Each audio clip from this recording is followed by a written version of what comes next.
Wake up, buy here, pay here people. It's a beautiful day. Go grab yourself another cup of joe and say hello to Jim and Michelle Rhoads on the Buy Here, Pay Here Morning Show. Take it away, you two.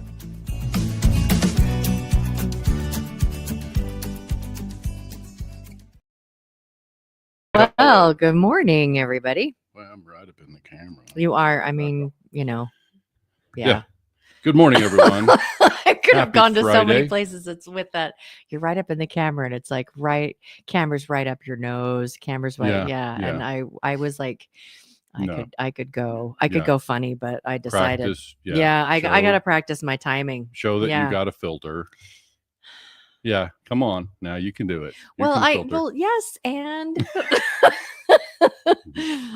it's funner to just like say the things. You know, I was telling Jim this morning that as I was getting ready, it like occurred to me that most men have a 10-year-old boy living inside of them. I thought you said 11. 10 or 11. Okay, 11-year-old boy living inside of them that has like the silly jokes and the silly sense of humor. It has nothing to do with how mature the individual is, because it's like I've known my dad just never showed that unless he was around the guys. Yeah. And so the guys are like, this is the real dad. But around mom just wouldn't. She just was like, grow up all the time. I encourage it. Yeah. And so I get it.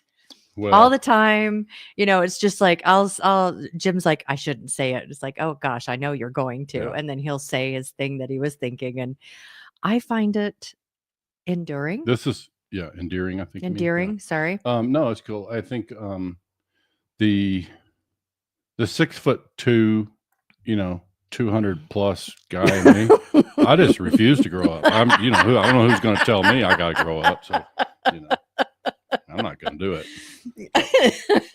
Well, and I know that since we started this, I'm just like, bring because Jim makes me laugh every day. But when we're talking about buy here, pay here, usually there's very little humor that is woven into the conversation. Right. And I just, he's freaking hilarious. And people that get to know him. I teed up a little holiday reminder. Oh, for you everyone. did. Yeah, I got it on the screen here. So this is a reminder for those of you not seeing the screen, that at the holiday season, this is a time to jingle all the way, because nobody likes a half-ass jingler. I mean, right? Nobody likes that. So jingle all the way, people. So, that's not my joke. That's somebody, I heard that years ago. So funny. Yeah. So funny. Well, we have also, just to kind of throw it up here, we have the snow cam. Yeah. I guess it did snow once when we were out of town in Guyman, but by the time we got back, it was melted. So this is our official first snowfall, and it's fun to wake up to the white. But it's also, I was laying in bed and I thought, I wonder if it snowed, and then you could hear the plows going by, and I was like, it snowed, because regardless of how much snow you have on the ground, usually cars you can't hear, but the snow plows, you can hear those buggers. Oh, yeah. Yeah, you can hear them, and it's like it echoes all the way through the neighborhood. They're on it. They really are. Yeah. They really are. Well, and we complain all the time that we don't like winter. The first year that we were here, I think in the first month, we shoveled about 5 feet of snow. Yeah. So we're just starting, and we're trying to find the loveliness in it. Jim had turned on the heaters outside, and so we had coffee out on the back patio and enjoyed the snowfall. And we're like, we're not going to half-ass jingle. No, we're going to jingle all the way when it comes to. We're going all the way to the end with the jingling. Yeah, there will be no stopping short. Okay. Yeah. So, any other, are there any announcements? Yeah, just quickly, I'll make sure people know that next week's podcast sessions are set. Wednesday, we're having Michael Sansone. We pre-recorded a session with him. Yeah, he asked me to do some edit. Getting some stuff put together for that. Yeah, so DCS, or Dealer Controlled Solutions, they're the software company out of New Jersey. They were the first to officially test and confirm. Be complete. And so we know that there's a couple others that are just right there. Oh yeah. So some have done it. We just haven't had a chance to test it. So again, it's that is on the monthly profitability No, that's on the White Hat Way portfolio summary report. And it doesn't have report. to be monthly. You can run it for whatever range you want, but it's like it verifies your principal balance, starting balance, transactions inside your principal and your closing balance. The what we encourage dealers to do is to run that at the close of the business for the last day of the month. No, this one won't have to be. This one can be run anytime, because all it's really doing is going back to the whatever period you're running last year, last month, and it's gonna. You started with this much principal. You added this much new contracts. You collected. Well, haven't you said that it's that if people are doing funky accounting and unwinding deals or all of that it can really screw those numbers up. So that's one of the things you have to guard against. I know our clients, it's like we encourage them, do it on this day and your month is closed when you run that report. Your month is closed. You're not going to backdate anything. You're not going to. We encourage that. I mean, just because of what you said, you're chasing your tail from an accounting standpoint, and in our case, we're working more with portfolio performance and helping dealers kind of pin down their numbers, but. It's kind of all in this White Hat Way context of, what is it that White Hat Way can do for dealers in the industry and obviously ultimately consumers. But this was one of the things that we requested back in June. The DCS again worked it out and got it. And so Michael came and we recorded, and so I'll share that. We'll react to it. One thing that I recognize is that, to ask that of DMSs, it's not something that they can turn around in a very short amount of time. And so, it's because it just requires the bandwidth of their engineering team or whatever to be able to rewrite, fix, create code. And so it's not something that there's just a lever on the side of the DMS that they can go, oh, okay, we'll turn this on, but blink. It requires some stuff. And that's largely because what we're asking for, some of the information comes from the receivables, the module, if you will, in the software. Some of it comes from sales, and so you got collections, and so it's can be challenging. So that will be on Wednesday. We'll be talking with or we'll be doing a reaction to an interview that you did with the folks at DCS. And then Friday, we'll reconfirm. But it looks like we have. Calvin Ruth, Oklahoma dealer. He's been kind of all over. They featured him on Dealer Dealer Spotlight. Pay Here stuff, and it's like great job. Yeah, there's some stuff happening in his world, and so they kind of featured, some of the progress that he's enjoying, and so I'm happy to hear the story and spend a little time with Calvin. He's from the opposite. I'm originally from Oklahoma myself, but he's from the opposite corner of Oklahoma. But looking forward to get to spend a little time with him. So he probably, uses he has the accent and the what accent? What when I first started dating you and I told some of my girlfriends, they're like, "Does he call you darling?" And I was like, "Yes." And she goes, "Doesn't that just melt you?" It's like, yes, it does. Yeah. It just melts me. Today's topic is about fruitcake. Who just can't do without fruitcake? That's a psychopath. Right there. No, fruitcake is something I kind of threw in at the last minute. It's like, but I like right? it. I really do, because it's just, it's just a mixed up. It's a thing that is. And it's like it's the holiday time, so using that, it's a thing that is, but it's a thing that most people around. That's like I've actually I probably will have listeners out there that are like, you've never tried my fruitcake. I have yet to try a fruitcake that I love. So okay. I'm done trying fruitcake. I'm done trying.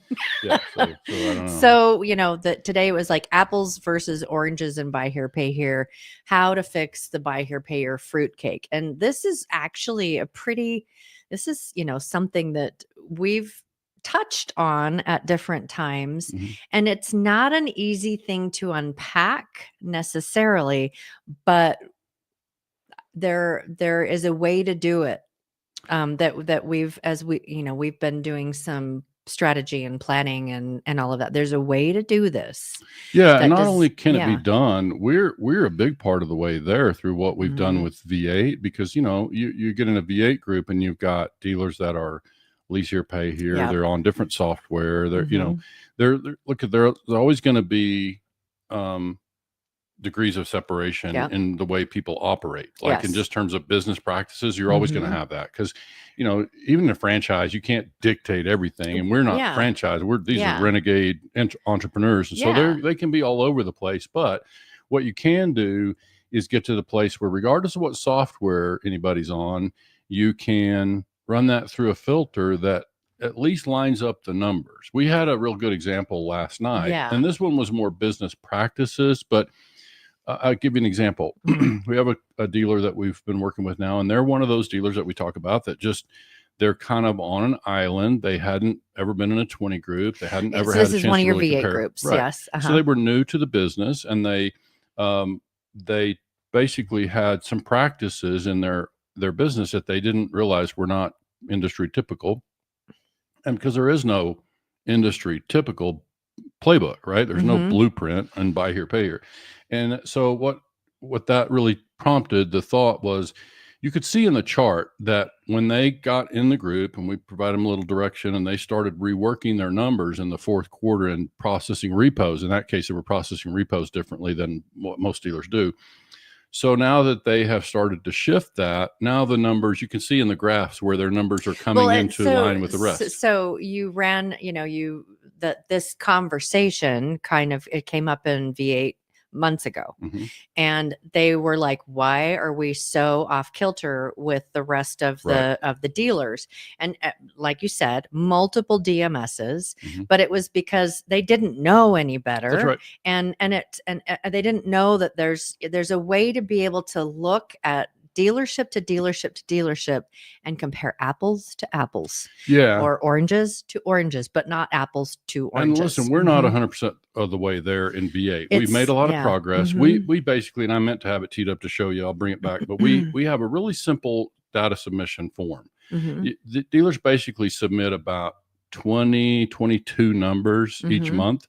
What you'd expect: inventory balance at the close of the month, sales breakdown, collections numbers, portfolio breakdown to close of the month, that sort of thing. So it's pretty simple. Then we take those and create ratios. But it comes up in our conversations. So what we had to create is separate from the data submission form. We created a member profile sheet so that we could know what's included. Like when in your amount finance, like your term of loan is longer. Well, yeah, it's going to be longer if I'm doing a $1,700 service contract, right? Yes. And so that's so you can compare that and like pull that out if you need to pull that out. Filtering that. So I think this is an example of where we recognize White Hat Way, and our V8 thing is a product of White Hat Way. It's a solution that was created by White Hat Way with the idea that we're just trying to make lives easier for dealers, get more information in front of them so they can make good decisions. But that information needs to be valid. Like you can't sit there and talk apples to oranges and really learn much. So this is why it's just so important. And we recognize, and I told the dealer, I said, look, we're never going to ask, I said it in our meeting last night, we're not going to ask somebody to change their business practices just for the sake of changing business practices. But when you get into these environments where you want to be able to compare, you want to know, is your portfolio performing? You want to know, do I have enough markup in my cars? Do I, all this stuff. It's like, in order to do that, we kind of need to be apples to apples so that you can make a valid comparison. And so this is what's starting to take shape for us. We've made a lot of progress. Yeah. And one of the things that I'm seeing is that even though there's different sizes of dealerships, that it's I'm seeing this across the board, that like this is a way to look at repos. Right. And so it doesn't matter if you're a newbie or if you're someone who's got 2,000, 3,000 accounts. It's like there becomes this a closer standardization of practices. For at least within the software, so that you can compare. And so, we I watch social media, and we're always kind of looking at what are the things that are big topics and stuff.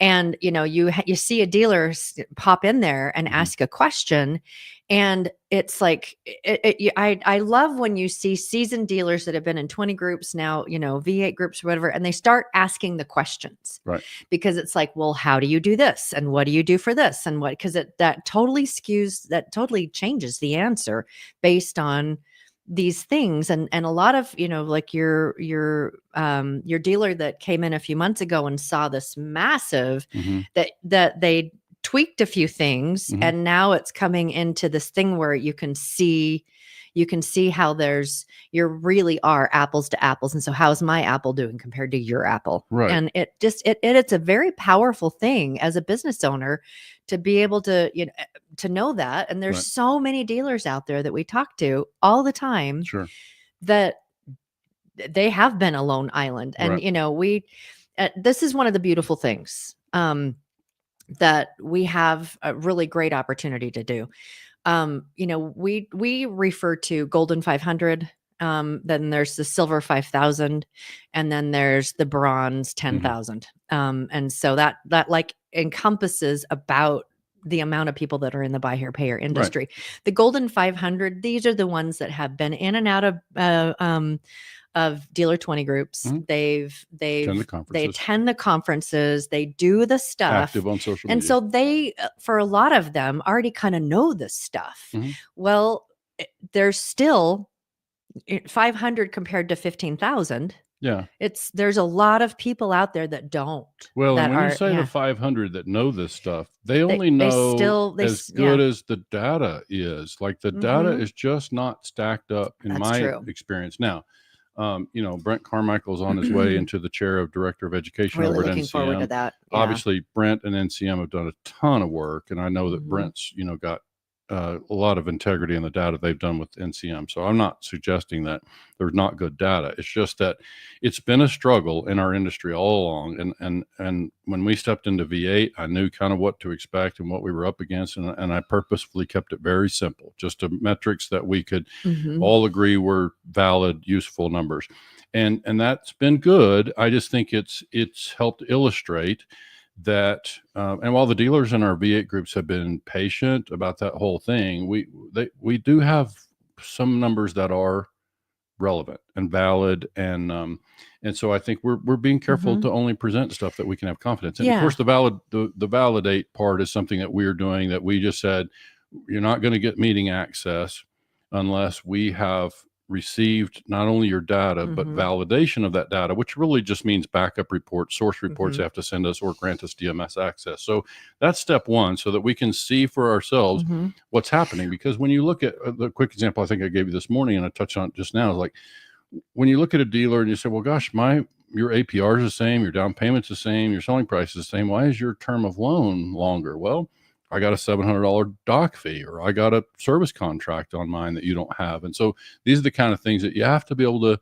examine and filter that stuff out in order to really get to something that's more meaningful. Yeah. And we're working on it. And we bring these conversations all the time to the podcast, and it's not it's like that there's always something that you're learning. It's like, hey, everybody out there in the industry that's listening, here's something we learned, and it can help improve your business. And so I really love that this is a platform that we can go to. And just so you all know too, is that there are things, and we talk about our roadmap for 2025. There are things that you're going to see more and more things come into as products or whatever for the industry, that are for the industry and not just for V8 or not just for what it's like.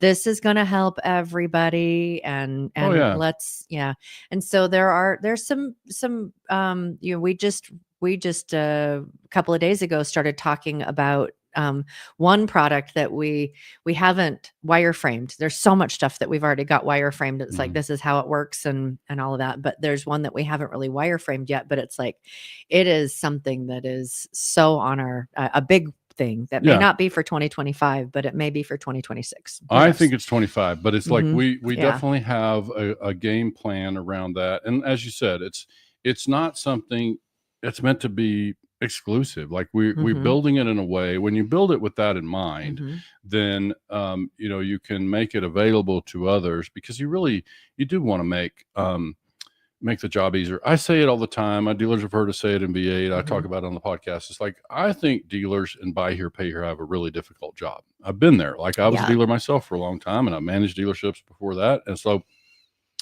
I just think the job is difficult. They have, it's challenging work. It's an important need that they fulfill in the financing sector. And I just think one of the things that we can all do is work together to get better information in front of dealers so that they can make better judgments. And in the end, they could end up helping more people, right? It will make the experience for the consumer better and the experience for the dealer better. Right. It's like there's a lot of stuff out there that we have an opportunity to be able to we're not building anything that we're hiding experience. to ourselves and going to profiteer on. Like, whatever we build, we're going to be mindful going in that we're constructed in a way that it can be done and be of the benefit to the industry. And in that regard, I've always said again and again, we're happy to collaborate. Like, we just happen to have a perspective on the industry that allows us kind of a unique position, a unique perspective, and allows us to and plus, just being a numbers nerd, right? It helps me to kind of focus on the number side and help dealers get to a place where they do have numbers that correlate, that mean something, because they're making business decisions off of this stuff, right? And one of the beautiful things about it too is, and the position. And so I'm excited to be able to see all the things that are done and completed and out there, is that we're a lot more nimble, right, than a lot of other companies, on organizations. We are a lot more nimble. And, we've had conversations with some of the bigger entities, and it's like, it takes us a little bit longer to move this super tanker where you're just a speedboat. Right. And we're like, well, we're not going to slow down. We're going to continue moving forward. And so hopefully trajectories meet. I think it's inevitable. I think, we're naturally drawing people to the mission that is, who really wants to get in the way of progress and making dealers' lives easier and so on, So, and I think one last thing I kind of teed up, because I went and looked it up. I can credit this quote to Harry Truman. He said, "It is amazing what can be accomplished when you don't care who gets the credit." So I'm approaching this whole thing that we're talking about around data as, look, I'm happy to collaborate with anybody. Atway is just happy to start the conversation, bring people together who can help solve the problem. But I just want to see the problem solved. I don't really care who gets the credit. And I think, we can certainly work together in that regard. And we just feel like we have a unique kind of perspective on a lot of the pieces. And so as a result, we're happy to just drive a conversation and work to help dealers get to the place where they can count on apples looking like apples, Yeah. So I don't think I have anything else today. So you want to wrap up? I don't think I have anything else either. Yeah, you don't have any like closing jokes? Nothing? You got nothing? No, but I have been meaning to ask you this holiday season. Who is Frank, and why are you wearing his scents? Like, I'm noticing. I don't want to get too personal. So just so you all know, I use frankincense. A lot, which is it's and it's funny. I've talked to some of my girlfriends. It's like, I do have frankincense and I have myrrh, and they're like, what is that? And it's like, because it's, you look at the nativity, it's like gold, frankincense, and myrrh, the three. And frankincense is a really beautiful essential oil. So it's harmless. It's harmless. No guy. There's no Frank. There's no Frank, and there's nothing you have to make sense of. Okay, good. All right, everybody. Have a great rest of your weekend, and we will see you on Wednesday when we're going to be talking with Michael Sansone from DCS, and then Friday is Calvin Ruth from Oklahoma. Yep. All right, everybody. Have a great weekend.